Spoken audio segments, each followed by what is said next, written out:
नमस्कार दोस्तों। ओम श्री गणेशाय नमः। आप सभी का दिन शुभ हो। शंकर भगवान की आशीर्वाद आप और आपके परिवार पर हमेशा बनी रहे। आप सभी को श्रावण मास के इस प्रथम सोमवार की बहुत सारी शुभकामनाएं। आइए प्रिय श्रोताओं, इसी शुभ अवसर पर सुनते हैं श्रावण मास की कुछ प्रेरणादायक कथाएं। श्रृंखला ऐसी ही और धार्मिक कथा प्रसंग को सुनने के लिए आप हमारे YouTube चैनल को सब्सक्राइब, लाइक और ज़्यादा से ज़्यादा लोगों के साथ शेयर करें। अपने विचार हमें कमेंट बॉक्स में जरूर भेजें। तो आइए शुरू करते हैं।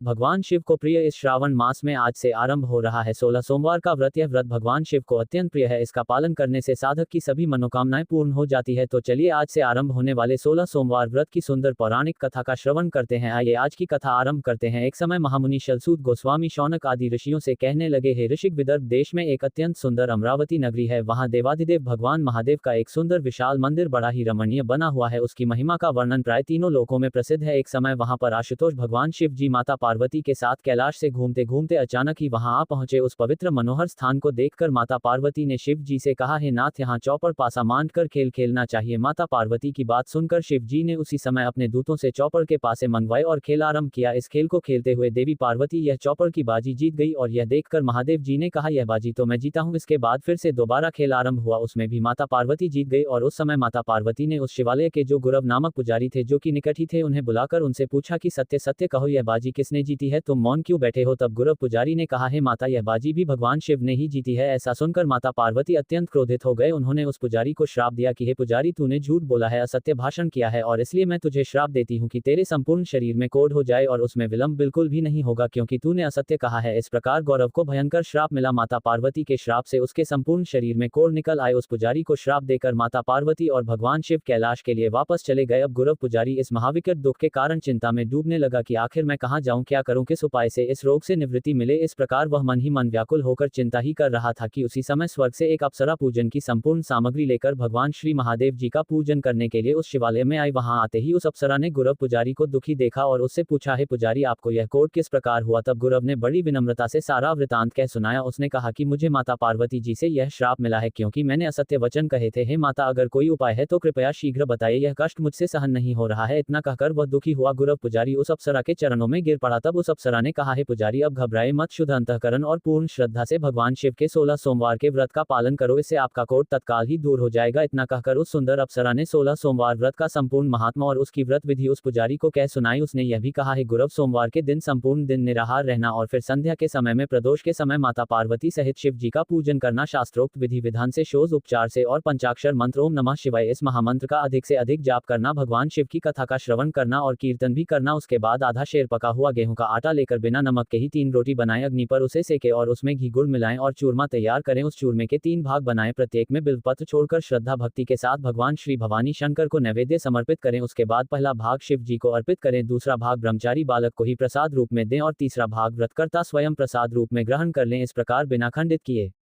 16 सोमवार का व्रत आचरण करना चाहिए और इस व्रत को संपूर्ण निष्ठा और प्रेम भाव से करना। जब 17वां सोमवार आएगा तो उस शुभ दिन इस महाव्रत का उद्यापन करना। इस व्रत का अपने परिवार के साथ मिलकर विधि पूर्वक यथाशक्ति उद्यापन अवश्य करना चाहिए और उस समय में 5 शेर गेहूं का आटा लेकर बिना नमक के ही रोटी बनाएं, अग्नि पर सेक कर फिर से घी और गुड़ मिलाकर उसका चूरमा बनाएं। पूजन हवन आदि की संपूर्ण सामग्री लेकर शिवालय में जाएं, पत्नी के साथ शास्त्रोक्त विधि से उद्यापन का कार्य आरंभ करें और उसके लिए सबसे पहले पूजन करें, अभिषेक करें, हवन कथा आदि करके उस चूरमा के 3 भाग बनाकर नैवेद्य आशुतोष भगवान शिव को समर्पित करें। उसका प्रथम भाग तो भगवान शिव को ही अर्पित करें, दूसरा भाग मंदिर में प्रसाद बंटवाएं और तीसरा भाग अपने घर पर लाकर सब परिवार प्रसाद ग्रहण करें। इस प्रकार 16 सोमवार व्रत की विधि बताकर अप्सरा ने कहा, हे गुरव, आप निश्चित ही श्रद्धा पूर्वक इस सर्वोत्तम व्रत को धारण कीजिए। भगवान शिव की कृपा से आपका संपूर्ण कुष्ठ रोग चला जाएगा और यह सत्य वचन है। इतना कहकर वह अप्सरा भगवान शिव का पूजन करके स्वर्ग लोक में चली गई। तत्पश्चात उस गुरव पुजारी ने सत्य अंतःकरण और श्रद्धा भक्ति से यह व्रत धारण किया। व्रत समाप्त होते ही उस गुरव पुजारी का कुष्ठ रोग तुरंत नष्ट हो गया, उसका शरीर पहले के जैसा ही निर्मल और स्वच्छ बन गया। और यही है उस 16 सोमवार व्रत की महानता। कुछ दिनों बाद शिव पार्वती कैलाश से घूमते हुए मृत्यु लोक में फिर से आ पहुंचे और उसी शिवालय के पास पधारे। वहां पर गुरव को पहले के जैसा ही देखकर माता पार्वती को आश्चर्य हुआ। उस गौरव पुजारी को दिया हुआ श्राप उन्हें याद आया। तब आश्चर्य के साथ माता पार्वती ने पूछा, हे गुरव, तेरा कुष्ठ रोग किस विधि से, किस उपाय करने से चला गया? तब गुरव पुजारी हाथ जोड़कर माता पार्वती के चरणों में गिर पड़ा और उनसे कहने लगा, हे माता, मैंने कैलाशवासी भगवान शंकर जी का ध्यान करके 16 सोमवार मनसा व्रत को धारण किया है। उन्हीं भवानी शंकर शंकर की पूर्ण कृपा से मेरा यह संपूर्ण कष्ट दूर हो गया। उन प्रभु की लीला अनंत है, अपरंपार है। ऐसा कहकर गदगद वाणी से उस गुरव पुजारी ने माता पार्वती को उस संपूर्ण व्रत का वृतांत कह सुनाया। इस प्रकार गुरव पुजारी के मुख से व्रत की विधि सुनकर माता पार्वती अत्यंत विस्मित हुए। वे मन में ही सोचने लगे कि इस व्रत की महिमा तो बड़ी चमत्कारी है। इस व्रत को विधि विधान के साथ प्रेम पूर्वक मैं भी धारण करूंगी, क्योंकि मेरा पुत्र स्वामी कार्तिक मुझसे रुष्ट होकर अकेला ही वन में चला गया है। उसे वापस शीघ्र बुलाने की कामना से माता पार्वती ने यह व्रत करना आरंभ किया। व्रत के समाप्त होते ही वन में रहने वाले स्वामी कार्तिकेय के मन में विचार आया कि माता से क्रोध करना ठीक नहीं है। ऐसा निश्चय करके उसी समय वह वन से वापस आकर माता के चरणों में साष्टांग दंडवत प्रणाम करके इस प्रकार कहने लगा, हे माता, आपके पास आने का मेरा बिल्कुल भी मन नहीं था। एक क्षण भर भी मैं नहीं आना चाहता था, लेकिन आज अचानक ही मेरे अंतःकरण में ऐसा भाव उत्पन्न हुआ कि मुझे माता जी के शुभ दर्शन शीघ्र ही करने चाहिए। इसलिए हे माता, कृपया आप मुझे बताइए कि इसका क्या कारण है। आखिर ऐसा अचानक से क्या हो गया। तब माता गिरिजा ने कहा, हे मेरे श्रेष्ठ पुत्र, मैंने 16 सोमवार मनसा व्रत का पालन किया है और यह उसी व्रत का प्रभाव है जो तेरे चित्त में मुझसे मिलने की सद्भावना प्राप्त हुई। इस प्रकार कार्तिकेय जी ने यह वृतांत बहुत ही अच्छे से ध्यानपूर्वक सुना और कहा, हे मातेश्वरी, यह तादृश उत्तम व्रत मैं भी करना चाहता हूँ। कृपया मुझे इसकी आरंभ से अंत तक संपूर्ण विधि बताइए, क्योंकि मेरा एक परम प्रिय ब्राह्मण देवमित्र है, वह बहुत दिनों से मालूम नहीं कहाँ चला गया है। मुझे उससे मिलने की बड़ी उत्कंठा हो रही है। तब पार्वती जी ने व्रत की संपूर्ण विधि उन्हें बताई और फिर कार्तिकेय स्वामी ने भी विधिवत 16 सोमवार व्रत का आरंभ किया। व्रत के समाप्त होते ही उसी दिन एक सुंदर वन में घूमते हुए सहज ही कार्तिकेय जी को उनके परम मित्र ब्राह्मण देव की अकस्मात ही भेंट हो गई। दोनों आपस में बड़े प्रेम से मिले, परस्पर कुशलक्षेम समाचार पूछा और फिर उस ब्राह्मण ने कहा, हे मित्र, आपकी और मेरी अचानक ही रास्ते में भेंट कैसे हो गई, यह अत्यंत आश्चर्यजनक है। तब स्वामी कार्तिक जी ने कहा, हे भ्रात, मैंने एक अद्भुत 16 सोमवार का मनसा व्रत किया है। यह उसी व्रत की महिमा का फल है कि हमारी अचानक से भेंट हुई है।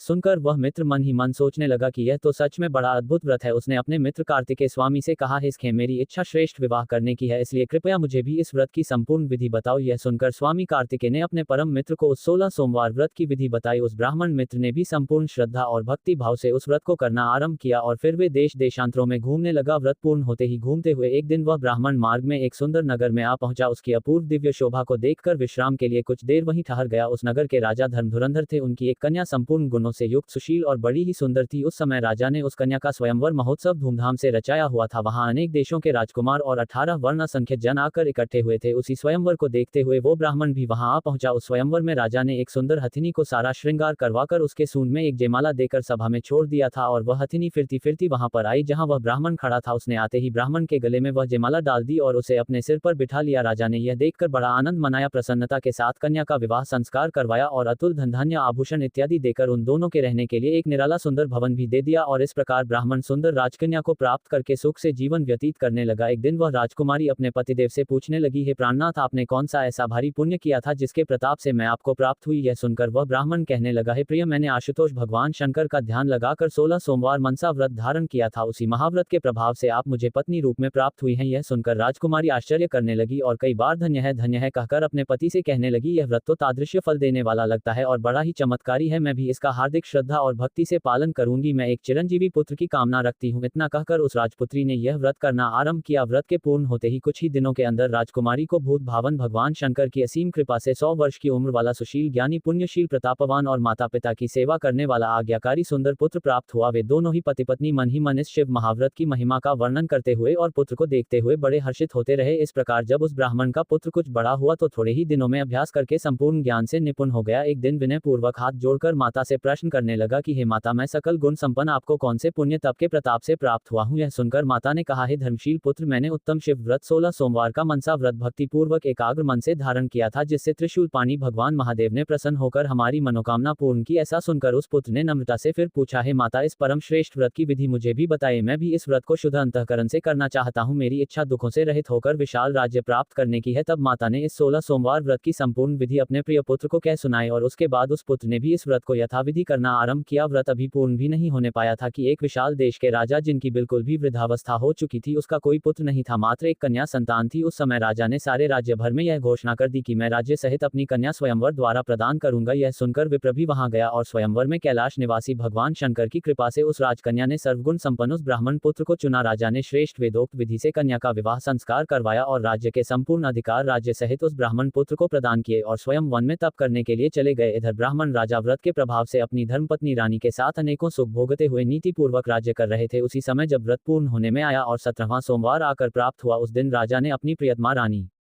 से सब सामग्री लेकर 5 शेर गेहूं का आटे का चूरमा बनाकर उसके बराबर 3 भाग करके भगवान शिव के मंदिर में चलने के लिए कहा। तब रानी ने मन ही मन विचार किया कि राजा ऐसी कृपणता क्यों कर रहे हैं, 5 शेर रुपयों की थाली भरकर शिवालय में क्यों नहीं पधारते। ऐसा पूर्ण निश्चय करके रानी ने 5 शेर रुपया थाली में भरकर अन्य सामग्री के साथ दास दासियों के साथ मंदिर में पहुंचा दिए और रानी पतिदेव के साथ शिव पूजन के लिए नहीं गई, इसलिए यह व्रत भंग हो गया। और भगवान शिव उस समय क्रोधित होकर दंडी साधु का रूप धारण करके राजा के पास आकर कहने लगे, राजन तेरी रानी ने शिव व्रत भंग कर दिया है, इसलिए उसको इस राजमहल से शीघ्र ही बाहर निकाल दे, नहीं तो तेरा सारा राज्य नष्ट भ्रष्ट होकर भयंकर अनर्थ को प्राप्त हो जाएगा। इस प्रकार यति स्वरूप शिवजी राजा से ऐसी बात कर ही रहे थे कि बीच में ही प्राचीन प्रधानमंत्री गण बोल उठे कि राज्य तो इस रानी के पिता का दिया हुआ है, इसलिए रानी को निकालना बिल्कुल अनुचित है। तब शिव जी ने फिर से महाक्रोध करके कहा, हे मूर्ख प्रधानों, जिसने भगवान शंकर का व्रत भंग कर दिया है अब उसको घर में रखना ठीक नहीं। तब राजा ने दोनों तरफ का विचार किया और उसी समय रानी को राजमहल से बाहर निकाल दिया। रानी बड़ी ही दीन और दुखी होकर अत्यंत शोक के साथ वहां से पैदल चलती हुई बाहर निकल गई। चलते चलते बहुत दूर जाकर एक गांव दिखाई दिया। रानी उस ग्राम में जाकर एक वृद्धा के घर पर रहने लगी। वृद्धा उस रानी को देखकर प्रसन्न हुई और बोली, एक कार्य तुझे सौंपती हूँ, यह रुई के फोले हैं, इन्हें बाजार में ले जाकर बेच। यह बात वृद्धा की सुनकर रानी हर्षित हुई और रुई के फोले लेकर बाजार में बेचने को गई, लेकिन वहां भगवान शंकर जी के प्रकोप से उसी समय ऐसी भयंकर आंधी चली जिससे रुई के सारे फोले उड़ गए। और तब रानी ने आकर उस वृद्ध स्त्री से कहा, हे माता, वे रुई के फोले तो अद्भुत पवन के चलने से सारे उड़ गए। उस वृद्धा ने आश्चर्य युक्त वचन सुनकर रानी से कहा, अब तू मेरे घर पर नहीं रह सकती, शीघ्र ही यहाँ से चली जा। तब रानी वहां से निकलकर एक तैली के घर पर रहने लगी। उस तैली के यहाँ तेल के भरे हुए घट रखे थे। रानी की दृष्टि जब तेल पर पड़ी तो शिवजी के महाकोप से तत्काल ही सब घड़ों का तेल उड़ गया। तेली यह देखकर विस्मित होकर कहने लगा कि यह दीना स्त्री मेरे घर में नहीं रहनी चाहिए, तेल के भरे घड़ों को इसके देखते ही सबका सब तेल उड़ गया है। अतः रानी से कहा, कृपा करके मेरे घर से बाहर निकल जाए, आप अन्यत्र कहीं भी जाकर रहिए, अगर आप मेरे घर पर रहेंगी तो मैं अवश्य ही भिक्षुक हो जाऊंगा। ऐसा कहकर तेली ने भी रानी को अपने घर से बाहर निकाल दिया। रानी वहां से चलते चलते एक नदी के तट पर पहुंची। वहां उसकी दृष्टि पड़ते ही उस नदी का सारा पानी तुरंत सूख गया। तब रानी मन में बड़ी आश्चर्य करती हुई विचार करने लगी कि यह सब कुछ मेरे ही महापापों का फल है। उसके बाद रानी अनेक प्रकार के महासंकट उठाती हुई वन वन घूमने लगी। फिरते हुए अकस्मात ही एक सुंदर निर्मल जल से भरा सरोवर देखा। रानी उस तालाब के पास आए और जल के ऊपर उसके दृष्टि डालते ही पानी में असंख्य कीड़े पड़ गए। यह देखकर वह और अधिक व्याकुल हो गई और उसी समय वहां पर एक ग्वाल बाल गौं और बछड़ों को चराते हुए पानी पिलाने के लिए आया था। उन्होंने भी उस जल के भीतर असंख्य कीड़े पड़े हुए देखे तो वे आपस में कहने लगे कि यह पानी नहीं पीना चाहिए। ऐसा कहकर खाली ही चले गए। इतने में ही वहां जल लेने के लिए एक तपस्वी गोसाई महाराज आए। उन्होंने भी यह चरित्र देखा तो उनको रानी की दशा पर बड़ी दया आई। फिर कहीं और से पानी भरकर उस रानी को साथ लेकर वे अपने आश्रम पर आए। उस विद्वान ने रानी से कहा, हे पुत्री, तू मेरी कन्या के समान है, तेरे लिए अन्न वस्त्र की कोई कमी नहीं है, तू यहाँ स्वस्थ चित्त से रह। यह बात सुनकर वह रानी उन महात्मा विद्वान ब्राह्मण के आश्रम में रहने लगी। वह आश्रम का सारा कार्य करती थी, लेकिन शिव व्रत भंग करने से अनेकों दुख उठाती हुई खाने पीने की जितनी वस्तुओं को स्पर्श करती उतनी ही चीजों में अनेक कीड़े पड़ जाते हैं। और यह देखकर गोसाई जी अत्यंत चिंतातुर हो गए, आश्चर्य करने लगे और विचार करने लगे कि अब क्या करना चाहिए। इस निराश्रित दीन दुखिया अबला पर क्या दोष लगा है, कोई ऐसा उपाय शीघ्र ही करना चाहिए जिससे उसे सभी दोष और संकट से मुक्ति मिल सके। इस प्रकार पूर्ण निश्चय करके गोसाई महाराज ने उसी समय भगवान शंकर का उग्र तप करना आरंभ किया। इसके कुछ ही समय में भोलेनाथ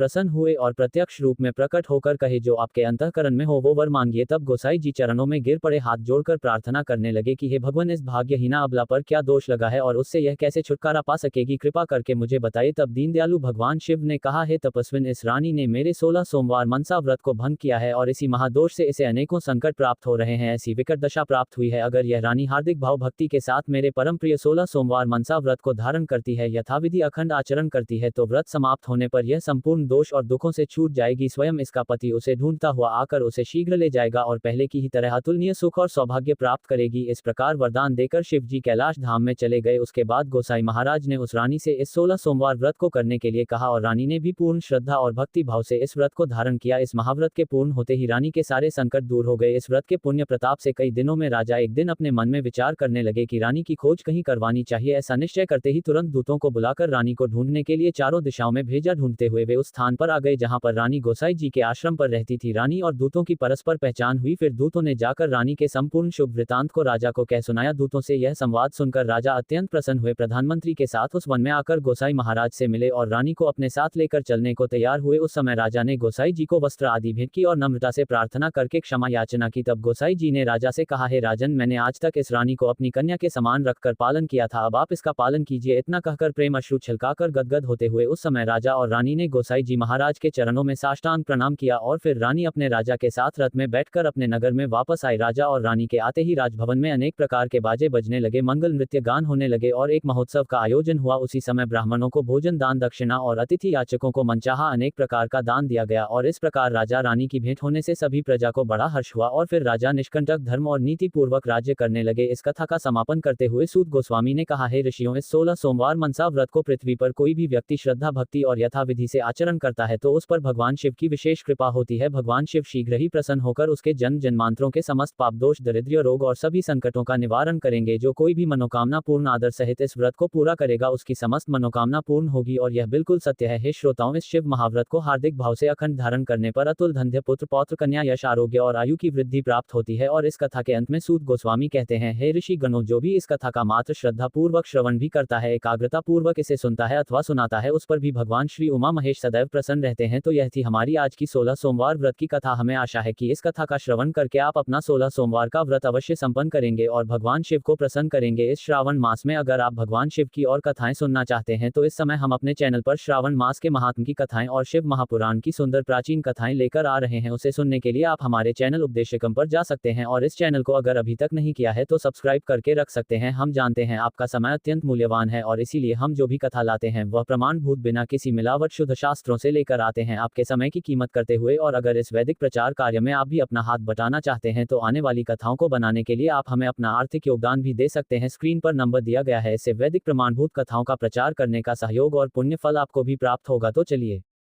आज 16 सोमवार व्रत के प्रथम दिन भगवान शिव से पूर्ण भक्ति भाव और श्रद्धा के साथ प्रार्थना करते हैं कि वे हमें उनकी विशेष कृपा प्रदान करें। श्री हरि क्यों।